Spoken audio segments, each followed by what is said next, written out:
So I'm going to talk about group work, and this all relates to my book on sociodrama and the handbook of sociodrama that I've written.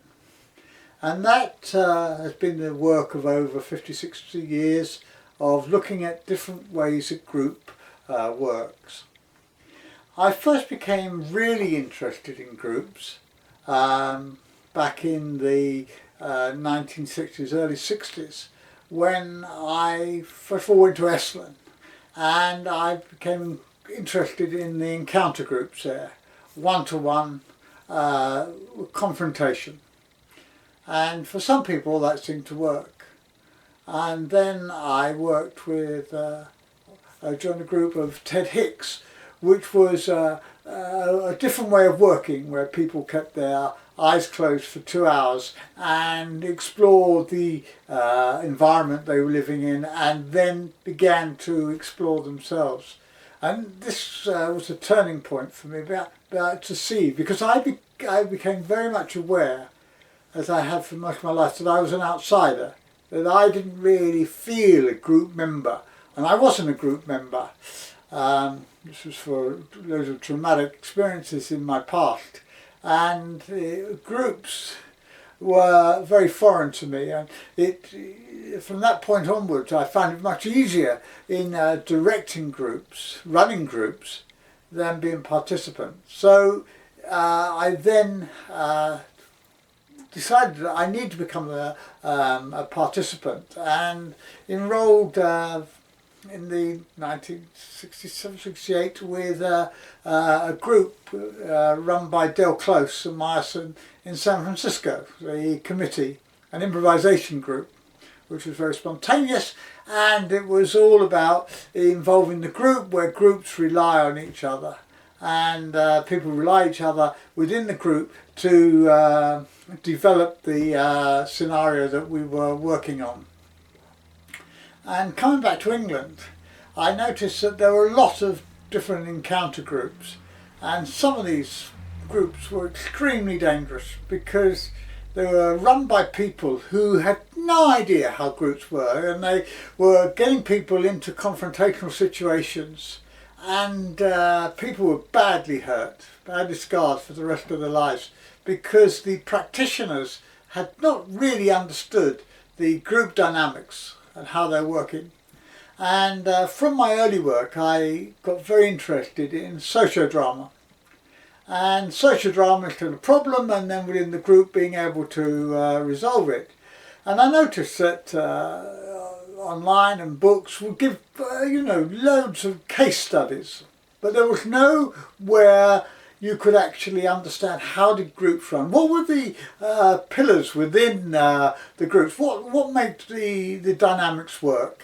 And so it was this exploration that I was really interested in.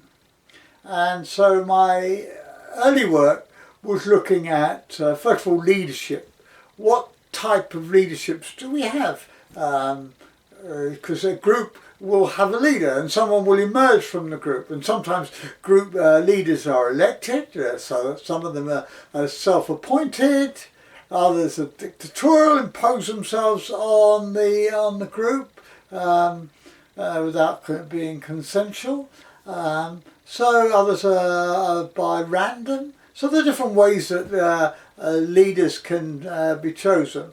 And I began to look at leadership as a fundamental working in the group, and where leaders, and one of the things I noticed, that leaders would come up in the most surprising way, and the most surprising people, depending on what the group were working on, would take over leadership. So it wasn't a set thing that you had a leader and that was a given. There were many different people who would take on a leadership role.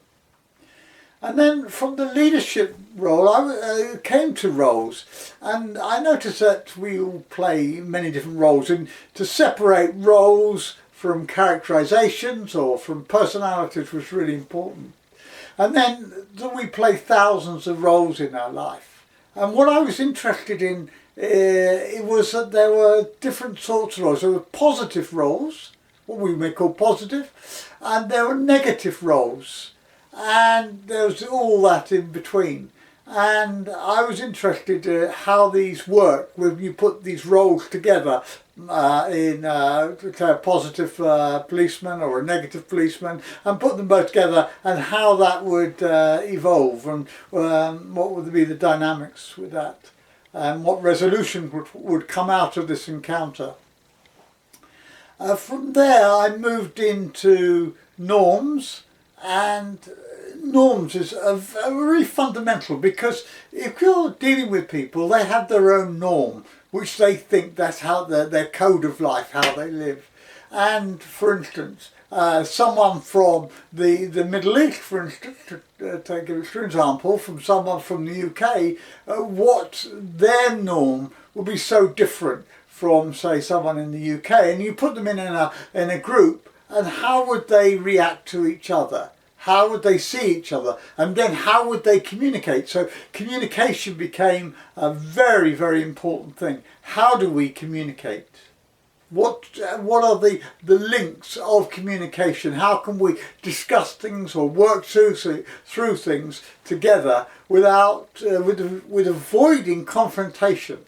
Because in the early 60s, confrontation was the prime mover, really, of these encounter groups. The directors relished in it because it gave them power and to see things happening within the group, which they thought was satisfying, but mainly they were displacing a lot of their own frustrations, their own personality disorders onto other people. And from there I looked at alienation, and how groups isolate certain people. We can see that if you go into a group, do psychometric testing on a group of people. One of the things I discovered, that there were within the groups that alienated people, and they deliberately not included them. And if I asked the person who was alienated who their group of friends, they would give the very group as the people who had alienated them. So there was a discord here. They had not realised that they were being alienated. And that's a very powerful thing for people to understand. And that also leads to isolation. People who isolate themselves, who don't want to belong to a group, and they are on the periphery all the time. They're looking observers onto the group, or they feel that they can't communicate, or they feel they don't belong. And this is another part of the group dynamics that work. And within all this, we are looking at problem solving. How do we resolve problems? And what is the process of resolving a problem? And I set up a whole series of games to allow people to explore each one of these pillars to see how they work before they then started using it. And in the handbook, I give illustrations of demonstrate these games which can be used, and people can explore different ideas within for themselves. And I add loads of games, because it's through games, as we children know, it is through the playing of games that we begin to test out ideas, and so we don't get hurt. I always talk about tag, because I think it's a really fascinating thing. You know, where you touch someone and you say, oh, you've got the lurgy, and everyone runs around and leaves the person and runs away from that person. And if you watch a group working with that, that would leave one person in the end who is not as fast as everyone else. And then people can think, well, this is unfair, you know, that person evidently can't run. And so deliberately a fast runner will just glance past that person, and they will be touched. And they would take on the lurgy. They would become the outsider, and they would then go around and chase probably the fastest, the second fastest person, and then it would be passed on.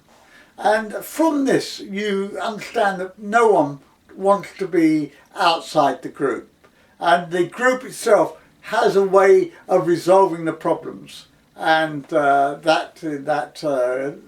group of tag, we can see how someone will resolve the problem, and without mentioning anything but through the game and through participation. And so that is what the handbook is mainly about. It's about understanding how we set up groups and then how groups run, and our role within the group, because the person who runs a group has a responsibility for the welfare and looking after the people within the group. And it's for the group themselves to take on the problem and resolve the problem that they have. So the person who is directing the group is a facilitator.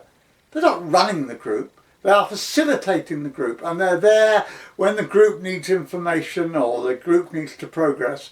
They can then help the group move forward. And it's not a dominant role, it's very much a passive role. And I think that's really misunderstood.